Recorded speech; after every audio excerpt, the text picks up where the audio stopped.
Welcome to the Positive Sports Podcast. I'll be your host this evening, Ed Montana. Alongside me today, back from his self-imposed very short, thank goodness, hiatus, my brother, Alex. How you doing, my brother? What's up, my brother? What's up, man? Everybody out there listening to us, thanks for joining us. Another great episode coming straight to you. If you're on YouTube, make sure you like us, subscribe us. If you have Instagram, make sure you follow us, the Positive Sports Podcast. If you want to reach out to Ed, you can reach him on Twitter, eMontana21.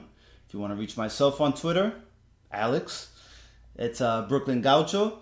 And if you want to email the show, you got questions, comments, let us know. You can reach us positivesports10@gmail.com. That's positivesports10@gmail.com.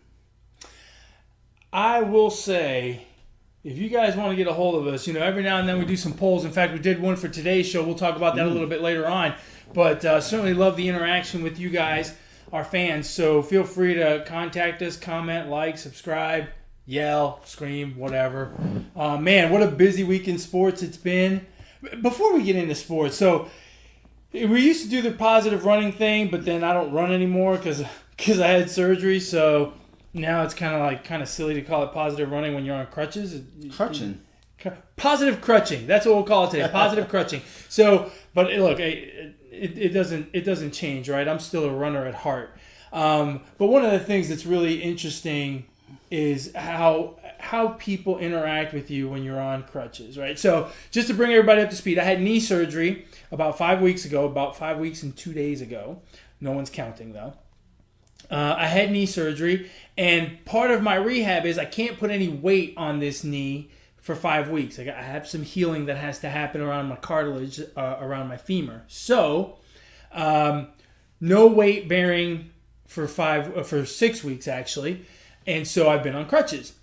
The interesting thing about being on crutches is two things that I've noticed. One, people are fantastic. We talked about this a long time ago when we talked about living in Houston and having gone through Hurricane Harvey and stuff like that. Tragedy, and not that my knee surgery was a tragedy, that's a bit of an overstatement, but you get my point. Tragedy or discomfort or challenges really brings out the best in people. And I've gone into stores and people are super nice to me. I've gone to restaurants and people are super nice to me. I mean, it has been fantastic. I love the people of this city. They have been super helpful, opening doors, carrying my tray of food to my table, asking me if I need more drinks more often than usual, just all kinds of stuff. It's fantastic. The other part of being on crutches is how many people want to tell you their goddamn crutch story. I've heard more stories about crutches than I care to remember. I don't remember. I just can't. It's funny. Sometimes people genuinely just, hey, look, it's a conversation point, right? So they say, oh, well, what happened? And I tell them I had knee surgery, and then immediately they go into, so there's two kinds of people. There's people that use it as conversation, and then there's people that just want to tell you their story, right? So it's like, go ahead, ask me what happened. What happened? Why are you on crutches? Oh, I had knee surgery a few weeks ago. Bam! I get their entire life story about their story on crutches. So what happened to me was, one time I was on crutches because I got shot in the leg because I was running from the cops after a dope deal gone bad. I'm like, hey, man, I don't want to know all that. Well, it's never a short story. Oh, no, yeah. Right? It's never. I mean, you can go into it, but, man, I got places to go. I got some hopping to do. You never get the Reader's Digest version, right? It's always just this long-winded, and matter. And let me tell you about my cousin who was also on crutches. That's the other one. I love it. But it's gotten to the point where I know when someone asks me, I already know before I even answer the question. I go, I'm in for a crutch story. This is gonna take a while, and I just make myself. And I try to be nice and just listen to people. I think sometimes, we've heard some of the sad stories about Kate Spade and Anthony Bourdain, and I think sometimes not that people I run into are like have that kind of tragedy, but I think sometimes people just want to be heard.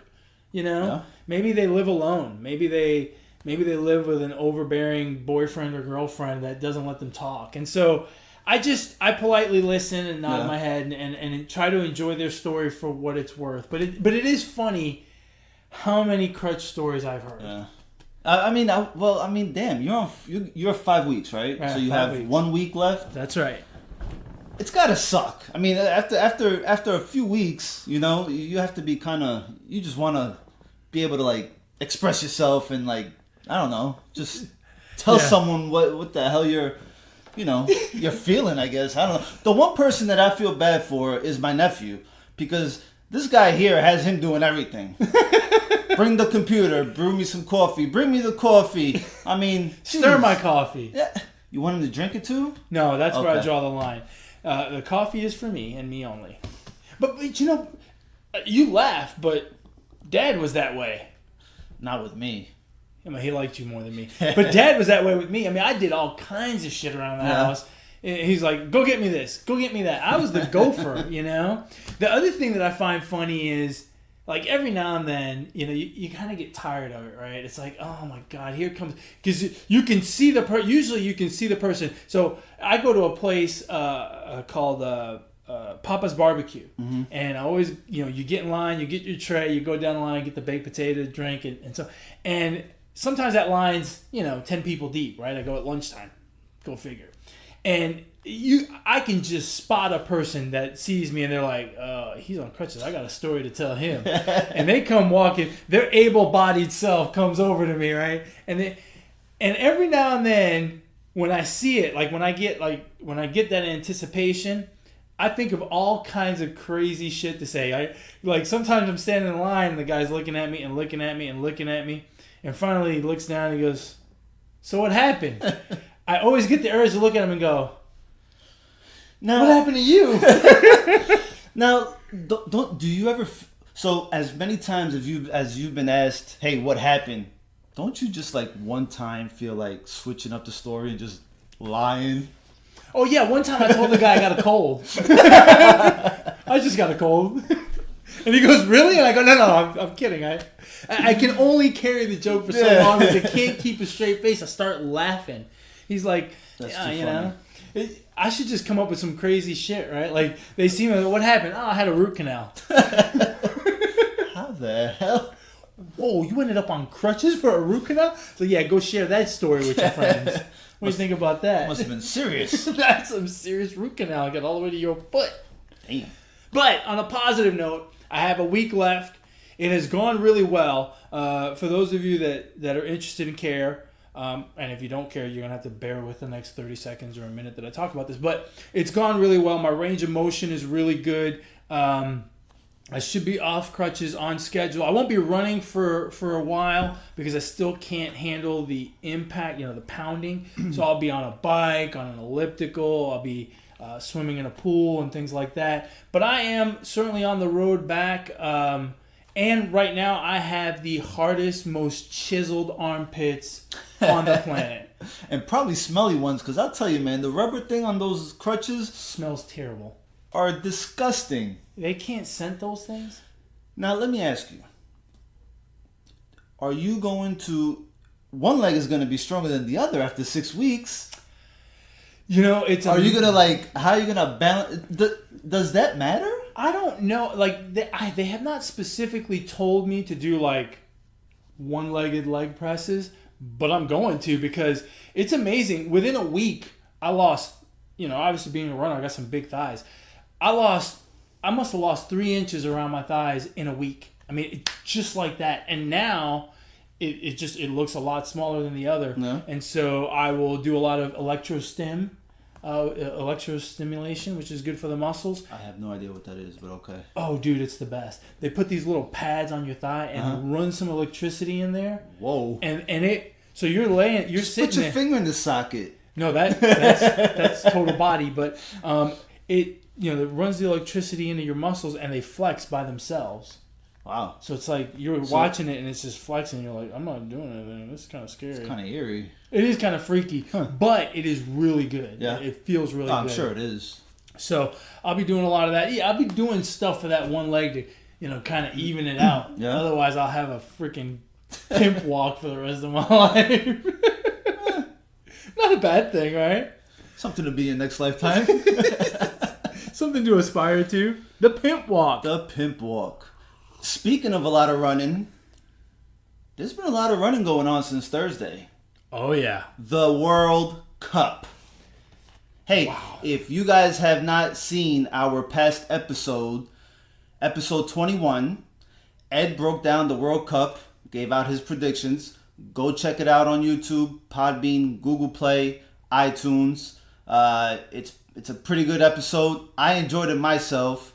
We would love to hear your predictions, your takes on who you think will win the World Cup.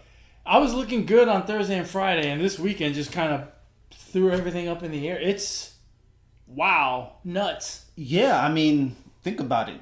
Germany lost to Mexico. Yeah, today. Argentina, Spain, and Brazil all tied.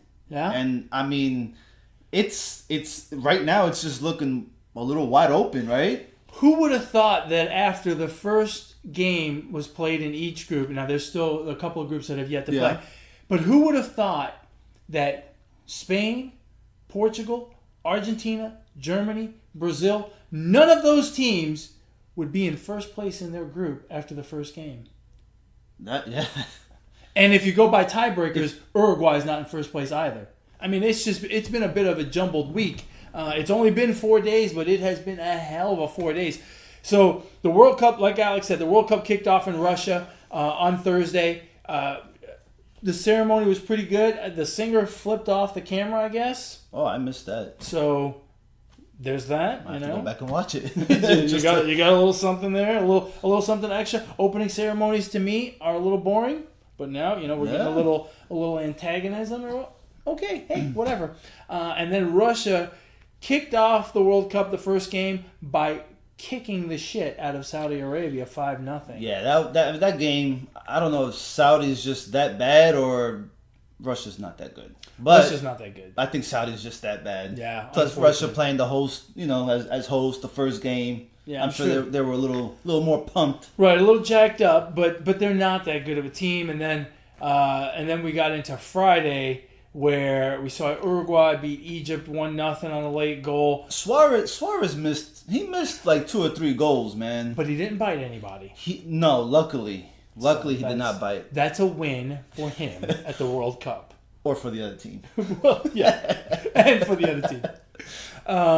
And then we got an instant classic, as ESPN calls it. That Spain-Portugal game lived up to the hype. I told you guys on episode 21, the World Cup preview show, that was going to be far and away the best game of the first round of the group stage. Yep. I am willing to bet we will not see a better game than that one. Just just a back and forth battle of titans. Ronaldo at the end with a free kick that was just unbelievable. And clutch. Here we are. Here he is. His team's down 3-2. Huh? There's about 5 minutes left in the game, and some of those free kicks he kicks over the wall and puts the spin on it to get it to drop below the crossbar. This one he bent around the wall and down because it had that. Just an incredible shot under the pressure situation. Just amazing. That looked like just 2 heavyweights going at it, didn't it? Awesome. Just haymakers, right? Yeah, that was fantastic. That was great. Back and forth. You guys did not get my predictions, but he predicted a tie, 3-3, of course. But we had I did predict. I predicted 2-2. I sure did, and Ed, he's a witness. You have proof that I took a tie. Now I also have these 2 teams meeting later on in the knockout phase. in the third place game. Oh, okay. I have them meeting in the third place game. We'll have to update everyone with your picks on next week's show because I don't have them with me. But so in case you're wondering, he did make all of his picks for every single game because my brother and I and my cousin Jay, our notorious cousin Jay, we got to get Jay to visit so he can be a guest on our show because we talk about him way too much. But our cousin Jay, the 3 of us, we're on a group text constantly talking trash to each other. But when it comes to the World Cup, we get together and we do a pool where we pick every single game. And so we'll have to share your picks with the fans. So you can't lie like you normally. No, I can't. You'll have to tell the Unfortunately, truth. no. Hey, you know who was not happy to see that 3-3 slugfest tie between Spain and Portugal? Who's that? Iran and Morocco. Yeah, because you got to figure that these two teams, Spain and Portugal, are just going to nail 7 apiece on them. Well, here's the thing, right? So they're both a lot better than Iran and Morocco. And now the only way either one of them can win the group is going to be by goal difference because they obviously tied when they went head-to-head, which means it's going to be a goal fest against Iran and Morocco. I can't wait to see those games just to see how many they hang on. Ronaldo's going to be making free kicks from his own, if he gets fouled in his own box, he'll just shoot it from there. Yeah, those two teams don't stand a chance. No, it's going to be they're going to get a bully beat down from Spain and Portugal. Yeah. And then you have, on Saturday, the first game, which I fell asleep through it. I think I fell asleep at the wrong time, the France and Australia. No. Yeah, that was the first one. France and Australia. I watched the first half, and then I couldn't make it through the second half. I was You missed the better half. A little too sleepy. But you missed the better half. The first half was terrible. The second half was good. And from what I hear, we had our first VAR controversy, which when someone said VAR to me, I didn't know what it stood for. I didn't know what the hell. At first, you thought they said bar. You were thinking about starting to drink. Yeah. Well, World Cup take a time. Corona. And then I realized, holy crap! It's instant replay in the World Cup. Yeah. So.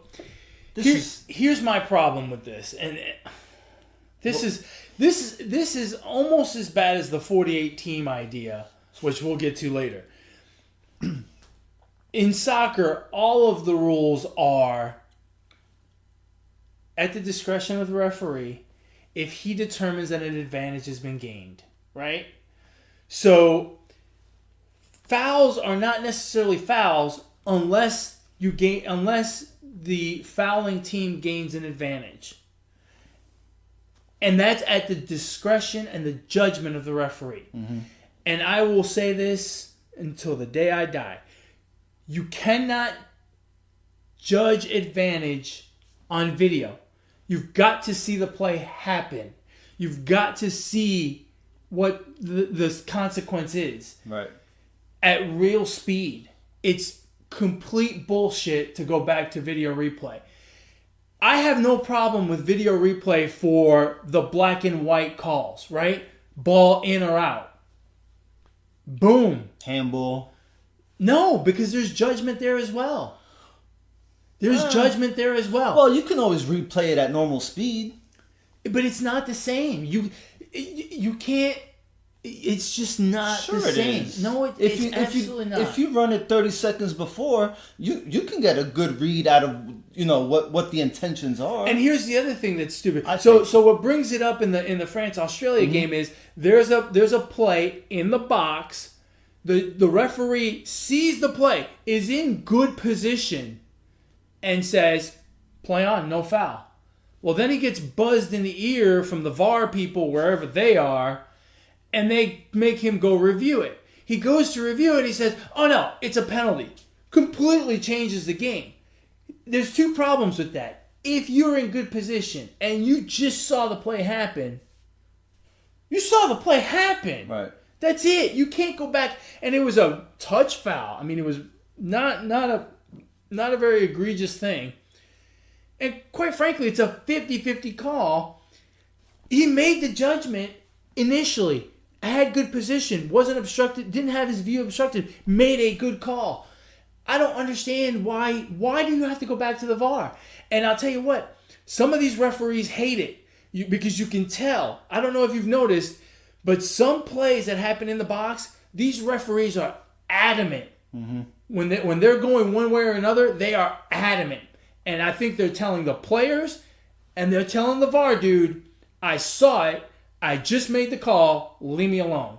There was one game where there was one of the first games. I want to say it was the Iran-Morocco game where the referee, there was a play in the box, and the referee was like, "No, come on, let's go," waving his arms furiously. And I honestly believe that was to tell the VAR, don't bother me. I saw it. I got it. I think the VAR is a terrible idea. Here's the other thing. Dad and I have talked about this over the years watching soccer. You could call a penalty on every single corner kick and free kick that goes into the box. Yeah. Those guys are grabbing and tugging and pulling on each other constantly. Where's the VAR there? Why is the VAR not going, hey, I saw a foul. Buzz, buzz, buzz. Kind of like with football, right? Every play, the linemen are holding, right? Exactly. It's stupid. And here's another thing with the VAR. This is another problem I have with the VAR. For Portugal, when you've got a guy like Ronaldo taking free kicks, hey, man, I want the VAR telling the referee to look at that foul that happened 8 yards outside the box. Because Ronaldo can make that.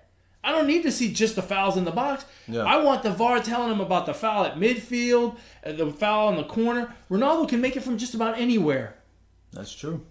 So I think the VAR thing is it's a terrible idea. I know they want to get it right. I understand that. I applaud it, which is why I think the eye cam thing, the ball in or out at the goal line, I think that's a fabulous idea. But leave the instant replay for the black and white calls. Do not get into these judgment calls. My argument is there's a foul on every single corner kick. Get the VAR involved on every single corner kick, and soccer will see goals go through the roof because you'll get 9-8 soccer games. And that's exactly why sports in general should just do away with instant replay. Just do away with it, because now you just open it up for everything to be reviewed. And quite frankly, I don't want to sit there through a replay and waiting for them. I mean, yes, it's a game changer. It might be, but I personally don't like it on any level, on any sport. Yeah, I'm not a huge fan, but I can see its use in some instances. In the NFL, I think it's tough in the NFL. In baseball, I think there's instances where, you want to see it. Was the ball foul or fair? Okay, I'm good with that. On the black and white calls, I'm all for instant replay. It's on the judgment calls that I just can't handle it. Yeah, well, yeah, it sucks that a team might get screwed out of, a win, especially in the World Cup where, a difference between a tie and a loss is huge, right? That's that 1 point difference could 2 point difference. 2 point difference could make all the Well, it's the difference between advancing and not advancing, right? In the case of a knockout game, right? Yeah. If that France-Australia game was a knockout game, that penalty could have decided the game. Could have made it 1-0 France. I mean, it ended up being 2-1 France. The French defender committed a silly handball in the box. I think he was returning the favor. I think the French defender said, you know what? That VAR thing, that was bullshit. I'm going to just put my hand up and knock the ball down. And we'll call it even.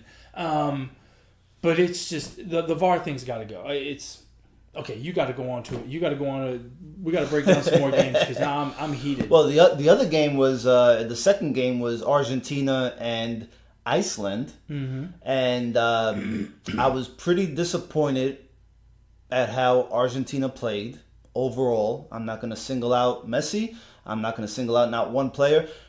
Actually, I am going to single out one player. Mascherano. What? Well, you just said Messi, so you singled out Messi. Well, no, because I usually single him out.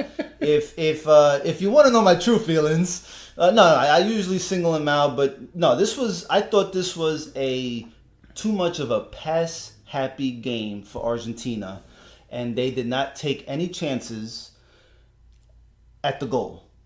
Yeah, I agree. Mascherano, who is a midfielder and who's up in age and who can still play, don't get me wrong, he played. If it was not for him, I think Argentina would have given up another goal, and they would have been completely lost, because I understand Iceland playing back once they tied up the game, but you can't tell me that with these players that Argentina has and the expectation of this select team, they can't take more shots on goal than they did.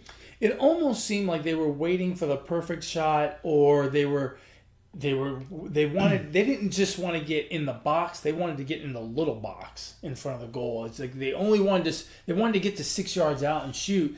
And Iceland is a big physical team, Yeah. so the aerial game was out of sorts for Argentina, and so I guess they thought they were going to dribble it right into the goal, and that didn't materialize. And when it didn't, the shots didn't come, and it's just that's fine. But you have to take attempts and just hope for a rebound. It could go off. It can go off deflection. A nice deflection. Maybe the goalie doesn't get a good hand on it. I mean, you have to take a chance. You can't just pass. As much as work was interrupted here on Thursday and Friday, what do you think it's like in Iceland? I mean, they played on Saturday, so it wasn't a big deal. There's only 350,000 people in that country. When the national team plays at the World Cup this week, I think on Thursday, it's got to shut down. Yeah. I mean, who's doing anything but watching the game? That's a win for them, man.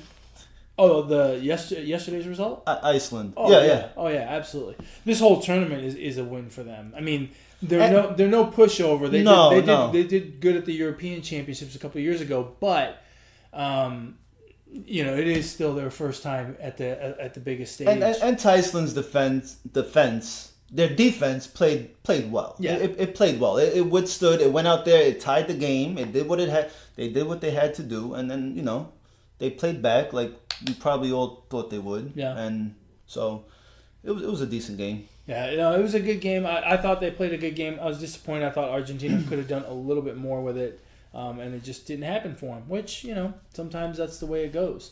And then you move on to today. The shocker today, really, was Mexico against Germany. Mexico pulling off a 1-0 win. Look, I'm not going to lie because, well, it's on record in episode 21. But I had very little faith in Mexico coming into this tournament. But they were fantastic today. They played the Germans step for step. They attacked. They didn't just sit back and try to counter. They attacked also. And they put Germany on the back foot a lot. They were very impressive today. Yes. My one concern is, there were guys crying after the game. And that, to me, is a sign of they just played their championship game.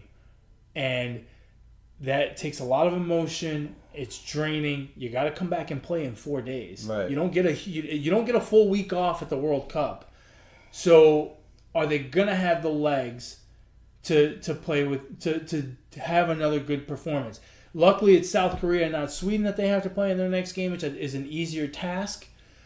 But, man, I hope they have something in the tank for South Korea. Yeah, this next game against South Korea is probably going to be telling, right? If they come out and they dominate, or they get a win and they don't just fold, then yes, this game against Germany was their World Cup final. Yeah. And a thing I noticed, they kept their foot on the pedal. After they scored the one goal, they didn't sit back and defend. They went out there and tried to score again. Germany didn't look that well to me. They didn't look that good. I wasn't convinced. Now, I don't know much about their select team, but they don't have the same players back as they did 4 years ago, did they? No, they've got a lot of the same players. They do. Okay. What was telling, and I don't know that I talked about this a whole lot on the last podcast, but one of the reasons I didn't pick them to go all the way, even though I think they're a very talented team, their friendlies coming into the tournament just kind of weird. They weren't as dominant as they usually are, and they were playing against, some of their friendlies were against teams that are not going to the World Cup. So generally those teams were kind of experimenting with their lineups and players and whatnot, and usually Germany drubs teams like that. They weren't doing that before the tournament, so I was like, man, that's kind of weird. I wonder what's going on. Their goalkeeper today, I thought the goal he gave up, not exactly soft, but I think he was slightly out of position.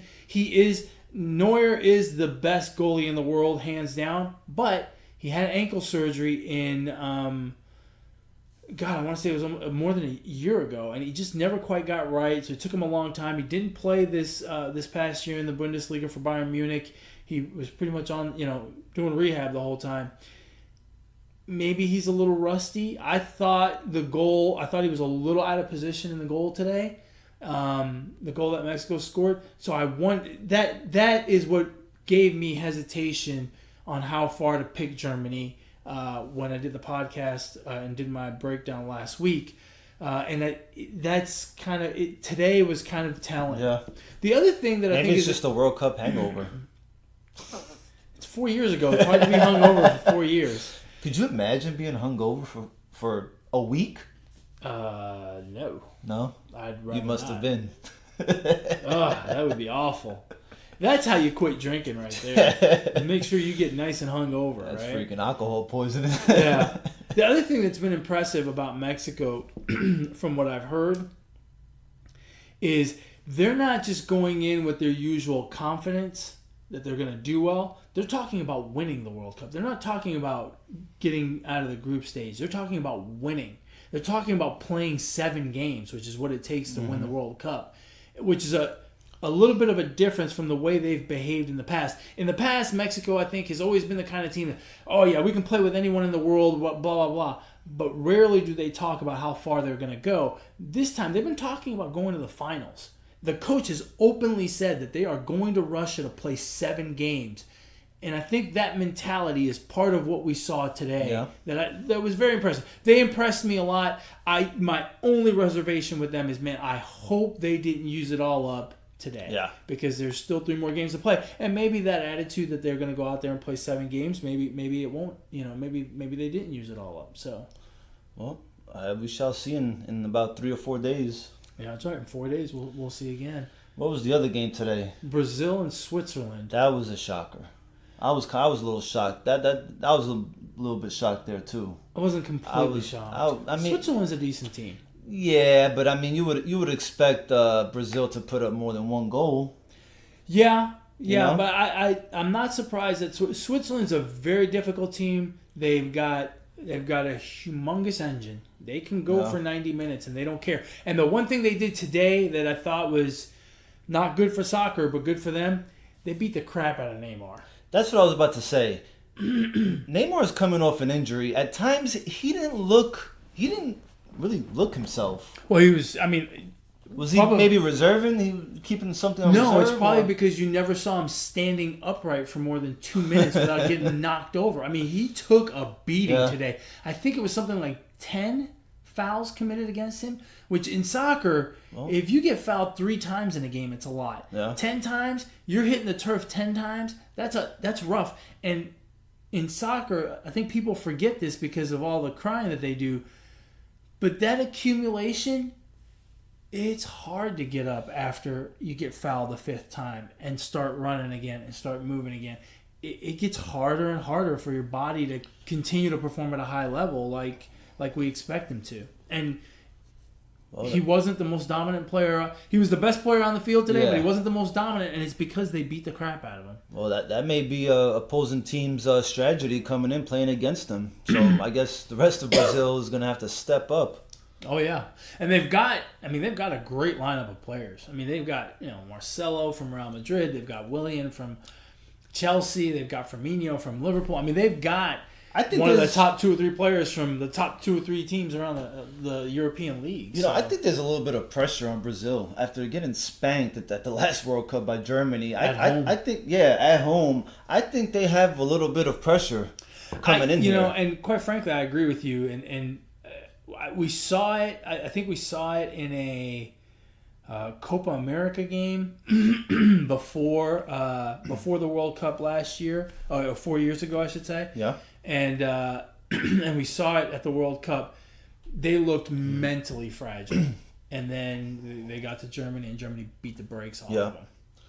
I wonder if they've somehow overcome that. They sure better. And today's result doesn't help, but a 1-1 tie in your first game, it's not the end of the world. It's not the end of the world catastrophe. Who else is in that group? I do not know, my brother. Hold on. Oh yeah, Costa Rica and Serbia. So they should be okay. Yeah, they should be okay. Serbia will be tough. Not tough, but Serbia's a decent team. Costa Rica's terrible. Which I picked, by the way, Serbia to beat Costa Rica. Oh, I thought you were going to say you picked Costa Rica. No. Costa Rica is terrible. They were terrible. They were terrible today. That game looked like that game. Look, if the VAR was working that game, that game should have been like 13-12 because those guys were I mean, they looked like they were dancing in the penalty box. How that guy didn't call a penalty, I'll never know. But it was. I mean, it was. Just the amount of holding and pushing and shoving in the box was ridiculous. Where was the VAR there? Why wasn't the VAR buzzing the referee on every play? Hey, we got 6 guys doing the hokey pokey over there. That's against the rules. Hey, we got a couple doing the waltz over there. You can't do that. You can't waltz with somebody that doesn't want to waltz. All right, if you guys want to hear Ed vent some more about the VAR, make sure you email the show at positivesports10@gmail.com. Let's not get him too riled up. The VAR? The VAR. Oh my God. The LeVar effect. Oh, that's what it is. Well, it's all making sense to me now. Obviously, LeVar Ball put this in so that he can get some pub, so he can get some run for his big baller brand. He's going to freaking trademark that somehow. You know what he should do? The 3 last letters of my first name. He should. You know what he should do is he should buy advertising time during all of the VAR reviews and have his big baller brand on there. God, that'd be awesome.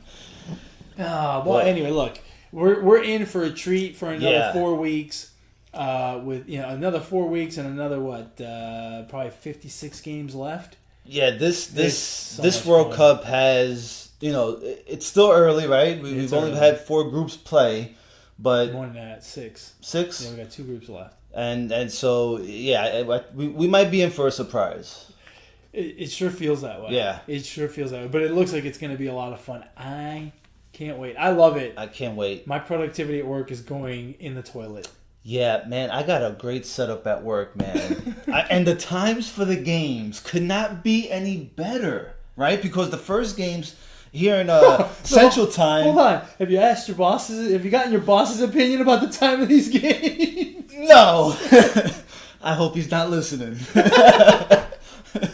No, but it's so perfect, right? Because the first game starts at what? During the week. It starts at 7. 7?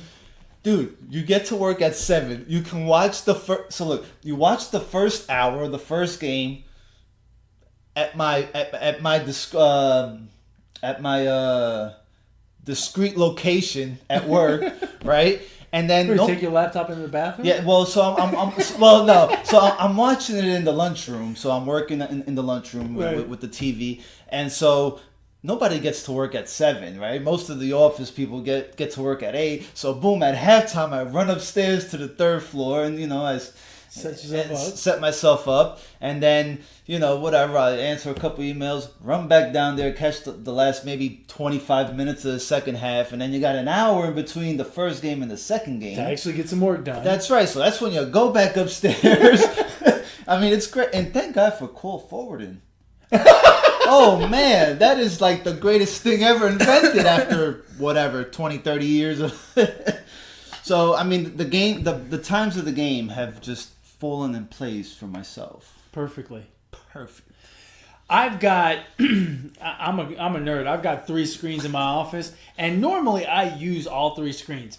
For the next month, I'm only using 2.5. Hey. Because I got half the screen with the Fox broadcast on there. I'm all in. Years and years ago, before I had multiple screens at this one job, and they didn't stream games or whatever, I'd go into the break room, the conference room, and put the TV on. And of course, all you could get was local channels. Well, the World Cup was on ESPN back then. One of the advantages of being bilingual, I'd watch that shit on Telemundo. It was awesome. I had my laptop in there, and I'd have it playing in the background, and I understood everything, and it was, it was perfect. It was absolutely perfect. That was the best setup I ever had. Yeah, but this one's not bad with 3 screens, and I've got it on my screen all the time. I'm digging it. What's it called? So we put out a poll. Mm-hmm. It's an NBA poll. Now the NBA season's over, and my prediction was completely wrong. What was your prediction? My prediction was the Cleveland Cavaliers in 7. So that was. I almost think that J.R. Smith gaffing that first game. I mean, look, the Warriors were going to win anyway, but you might have gotten a little closer. But probably not. No. So the season's over, but I believe the debate is hot.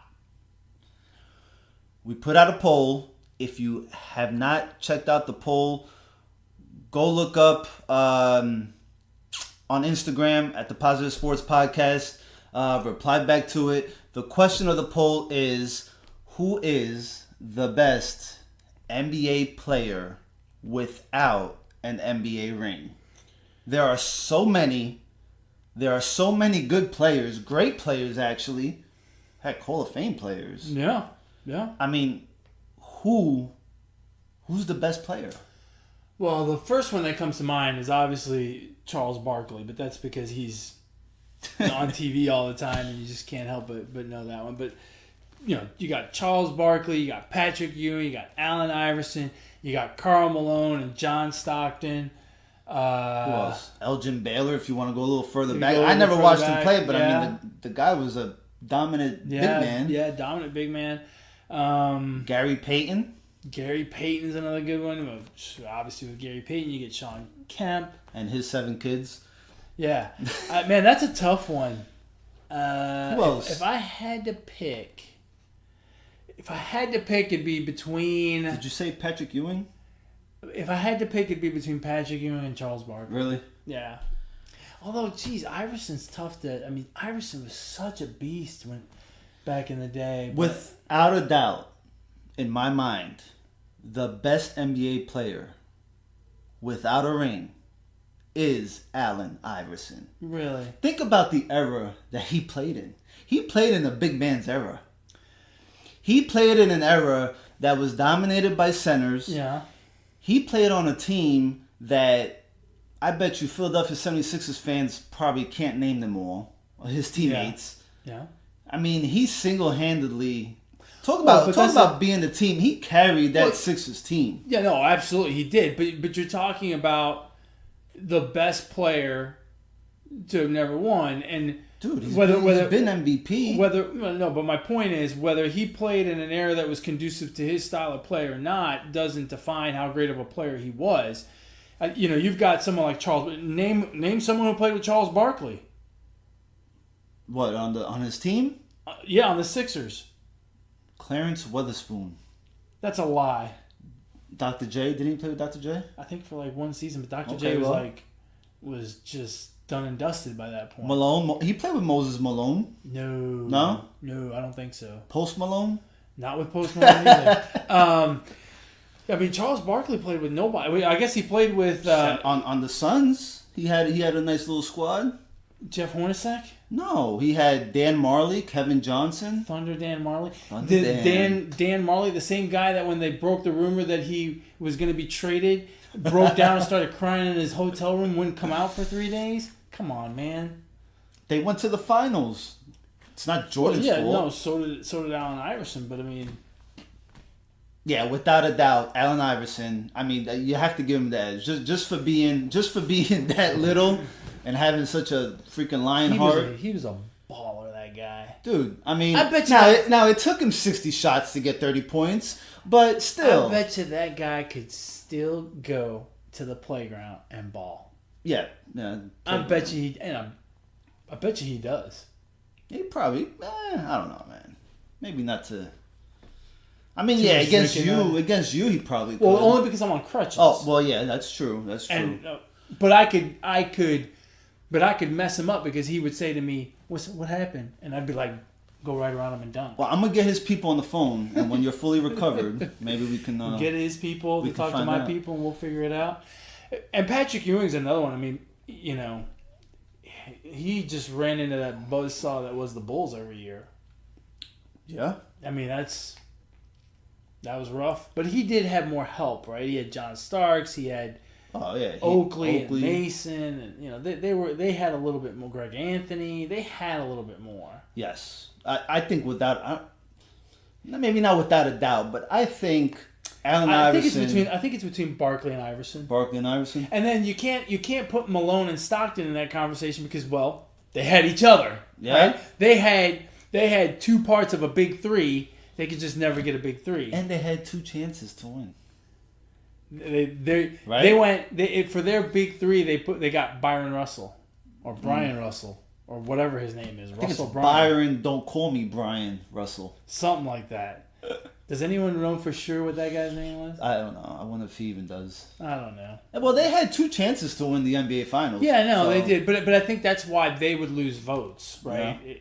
Because people would say, "Well, yeah, but Karl Malone had, half the people would vote for Karl Malone, half the people would vote for John Stockton." Yeah.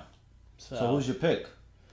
I'm still gonna go You Barkley. gonna go Barkley? Yeah, I mean when you think about players that were dominant, I mean just dominant.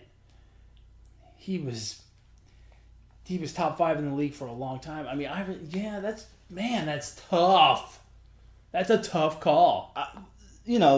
Iverson, you knew what you were getting every night. You were gonna get 30 points and just hustle. He just hustled, man. How did that guy play as long as he did? I don't know. Because he took a beating. He sure did. He was like Neymar today. Well, that's why I give him the edge, man. I mean, he wasn't afraid to go inside against these big men, against these power forwards and these centers. Yeah, but that doesn't make him the greatest player, right?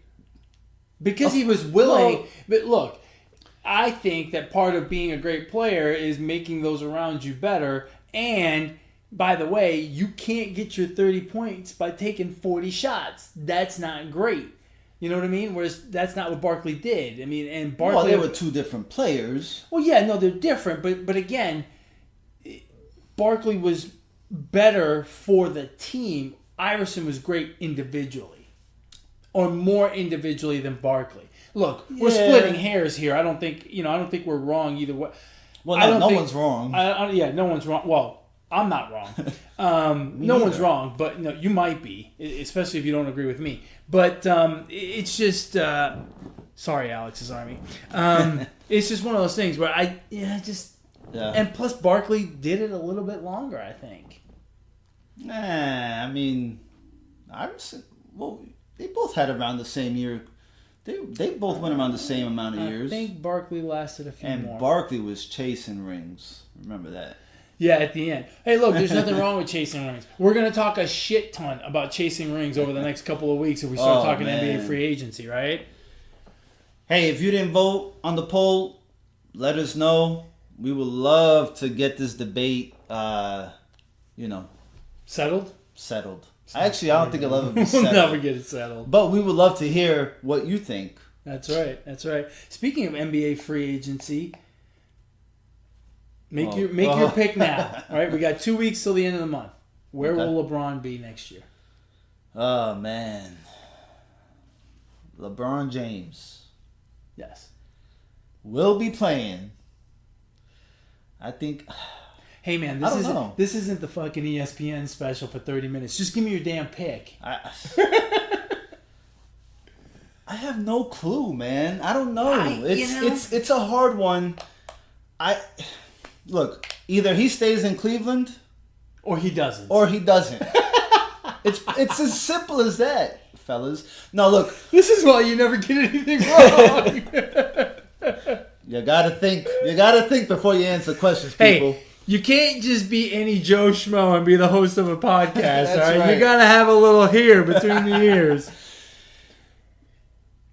I don't think there's any way on this earth that he stays with Cleveland just because of ownership. I think that he jets out of Cleveland one more time and he ends up with the Lakers. I think Magic Johnson will do whatever he has to do to get LeBron James and a few others to the Lakers. Yeah, Plus, he's been dropping hints during the season, early in the season, and we probably forgot about it. But he's been dropping hints about stuff in Los Angeles, having a house and stuff like that, All-Star Weekend. I think he ends up there. Magic Johnson is going to get this guy to the Lakers, and he's not coming by himself. I just don't. My problem with that scenario is I don't think LeBron wants to go somewhere and rebuild with guys that are not top notch. Remember, the first time he left Cleveland, he went down to Miami with two guys that were top 10 players in the league. Well, Dwayne Wade was top 10 player in the league at that point. Chris Bosh probably top 20. Yeah. The Lakers don't have anything to draw LeBron there. So LeBron's, not only does Magic have to convince LeBron, but then he and LeBron have to get two other people to come over. I think that's too much. And I think that's going to cause LeBron to go, I don't want to do that. I think San Antonio is a very real possibility. His affinity for Greg Popovich is ginormous. He loves the guy. Yep. Loves him like a dad. I don't know. That looks like a pretty good landing spot. And to be the Pied Piper in Philadelphia, that looks like a pretty sweet deal too for him. He's got a lot of young, talented pieces there that could very well become top 10 players. So I think that's a very real possibility. I don't see why he wouldn't go to Atlanta. I don't know why either, man. I mean, Atlanta has a great sports town, and I don't know what else they're known for, but isn't it the Peach State? The Peach State. They got lots of peaches. I was just dying to see what your reaction was going to be to that. No, he has no interest in Atlanta, but so that personally. You know what? There's a part of me that would like to see him go to Boston. Here's the other thing about going to here's the other problem with going to the Lakers, and this is the same problem with going to San Antonio or Houston, which has also been talked about. He's got to deal with the Warriors, and I think he doesn't want to. I think he would rather stay in the East because I think he would rather not deal with the Warriors until he absolutely has to. He's got to be tired of seeing those guys. Right. It doesn't matter where you think LeBron's going to go. It doesn't matter where I think LeBron's going to go. It doesn't matter where anybody thinks LeBron's going to go. Wherever he goes and whoever he brings along with him are not going to beat the Warriors at the end of the day. I disagree with that. But, come on, bro. But, Houston? Let me tell you something. If he goes to the Lakers are going to get Chris Paul. You heard it here first. But look, if he goes to the Lakers or any Western Conference team, I think he almost has to go to the Western Conference. If he stays in the East, I don't think he's going to win an NBA final. He's got to find a way to face the Warriors some more and knock them off. And that's just what I think. I don't know. That's a. But again, my problem with the Lakers is he's got to get two more guys. Well, wherever he goes, he has to get two more guys. Well, not really, right? Because if he goes because if he went to someplace like Boston, right, he's got pieces already there. If he goes to the Rockets, he's already got pieces there. You got to look at it like this. Where can he look? I'm just not convinced that wherever he goes, they're gonna win and they're gonna beat the Warriors because he's done it before. The first year with the Heat, they didn't beat the Mavericks. Right. The first year back with the Cavs, they didn't beat the Warriors. Because it takes about a year or more to gel and find a way to play with each other. I agree with that, but you also can't deny that wherever he goes, more likely than not, I mean, unless the team just gets him and does nothing else, but wherever he goes, they instantly become one of the favorites in their conference to make it to the finals. No. I mean, because the guy's always in the finals. Except if he's in the West. Well, he's never been in the West, but for the last 9 years, he's been in the finals. That's just how he rolls. So you think he'll take the easy way out and stay in the East, stay with the Cavs? I think there's a possibility. I don't know about the Cavs, just because there's so much work to do with the Cavs. Yeah. There's so much work to do with the Cavs. I don't know that he'll stay there, but And another reason I picked the Lakers is because the NBA is, let's play with our besties, right? And so, Paul George and Chris Paul and LeBron, they all, love each other and love to sip margaritas and drink wine. So, I think that's where he'll go. I like to sip margaritas and drink wine with LeBron. LeBron and his cronies. Yeah. I think that'd be a good way to go. I could do that for a living. Where to next? You're driving a train today. Oh man, train wreck coming. I gotta ask. Go ahead. We live in Houston. Actually, we live in Katy. Just outside of Houston. Thank you. Sorry. Why the hell are you wearing a turtleneck? It's a mock neck. Oh, who? A mock neck. What the hell is a mock neck? It's like what sophisticated people wear. Sounds like a schmuck neck. A schmuck neck. All right. What the hell were you doing that you got to wear a turtleneck? It's not a turtleneck. It's a mock neck. That's a turtleneck. No, it's not. It's a mock neck. So, okay. It's a Nike turtleneck. It's a mock neck. It's a Nike mock neck, but it's a mock neck. So, this is kind of funny, actually. So, enlighten me. So, it's an undershirt. It's a compression mock neck. Because the last 2 days I have been out and about with my son on these crutches, right? I mean, we've been going non-stop with this baseball business, right? And it's been, well, you live in Houston. It is hotter than, just outside of Houston, it is hotter than hell here. And it's been humid, and I've been sweating a ton. And the only way to deal with the scrapes under my arms from these crutches is to have this compression shirt on. And the only one I have with sleeves is this one that's a mock neck. So I'm wearing a mock neck. Do you like it?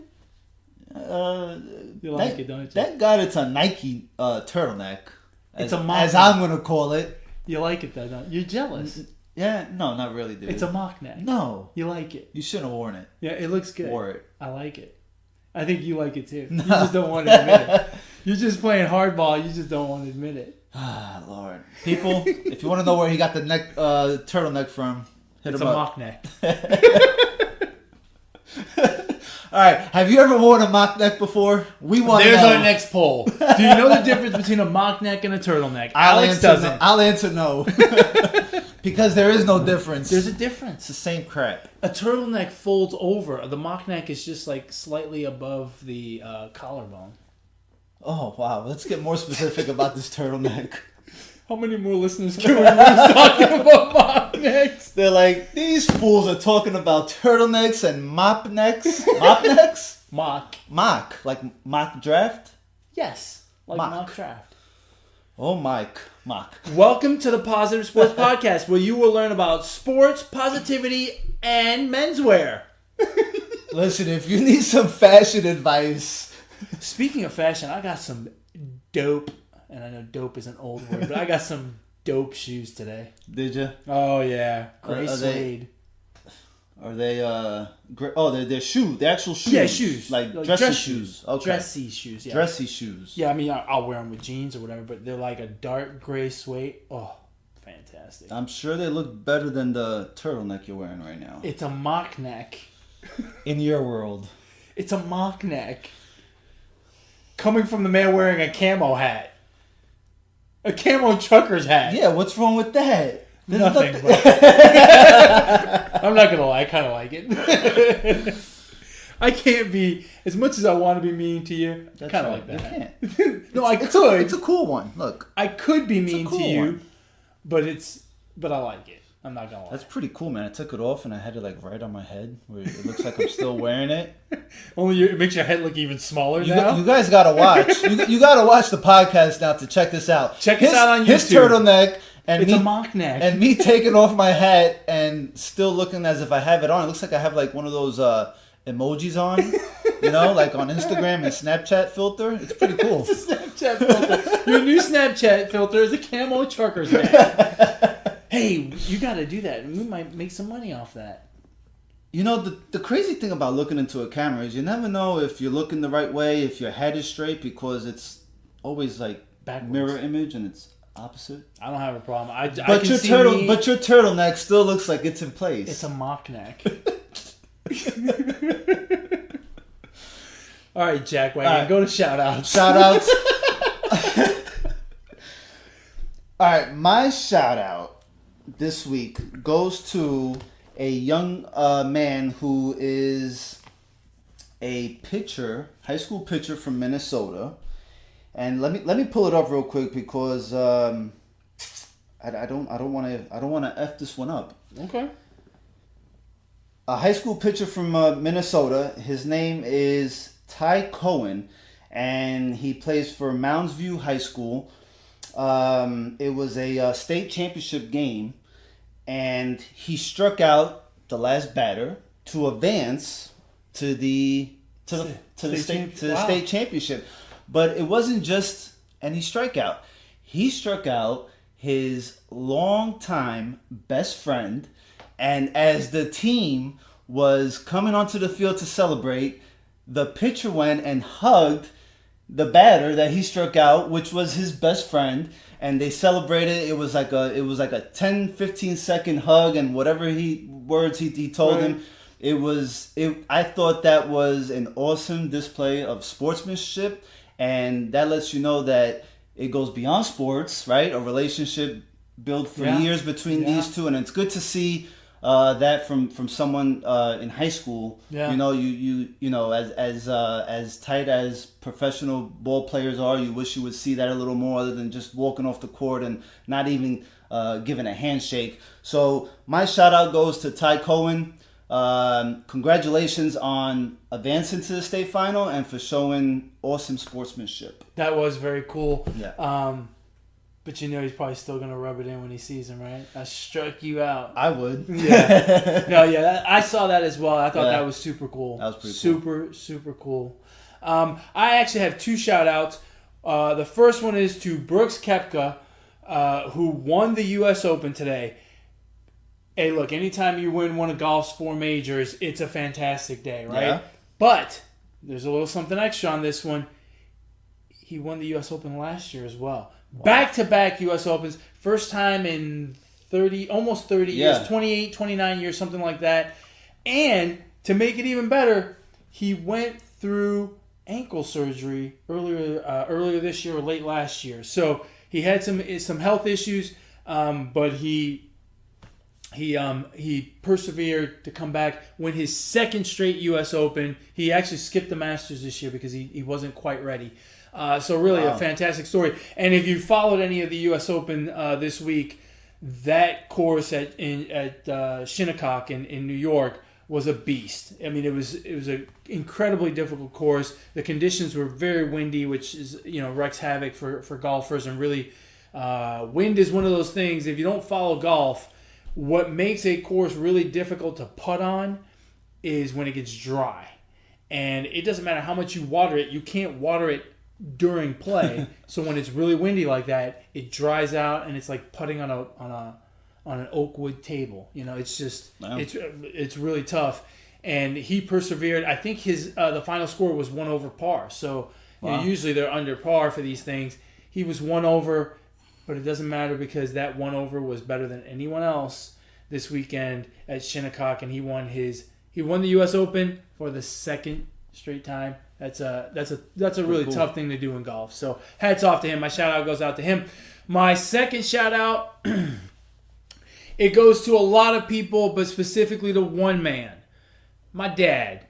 It's Father's Day, and my dad has been my hero my entire life. I love him dearly. He's been a great man. He's taught me so much of what I know. I hope and pray to be half as good of a human being as he is. Dad, shout out to you. I love you. You're the best. Aside from making this guy, I think you did an awesome job here.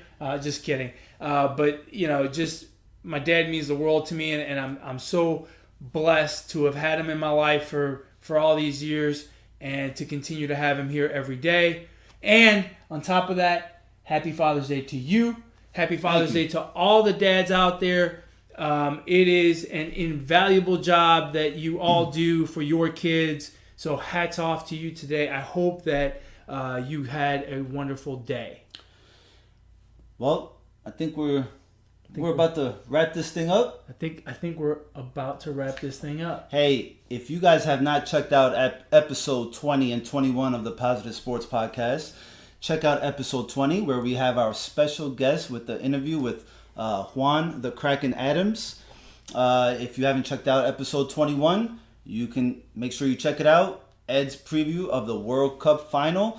As always, you can catch us on YouTube, Podbean, Google Play, and iTunes. Subscribe, like. We want to hear some comments. We want to share your thoughts on our podcast. We want to hear your thoughts. Let us know what you guys think. Let us know what you guys have to say. We would love to hear from you. That's right. And if you want to contact the show directly, you can do so by emailing the show at positivesports10@gmail.com. positivesports10@gmail.com. If they want to get a hold of you, Alex, how do they do that? Like always, don't be a leader, be a follower on Twitter at Brooklyn Gaucho. And if you want to get a hold of me, you can do so on Twitter as well at eMontana21. This has been a fantastic episode. We really appreciate your time. Hope you've enjoyed spending the last hour with us. And as always, folks, ignore the negativity. Be the positivity. Peace.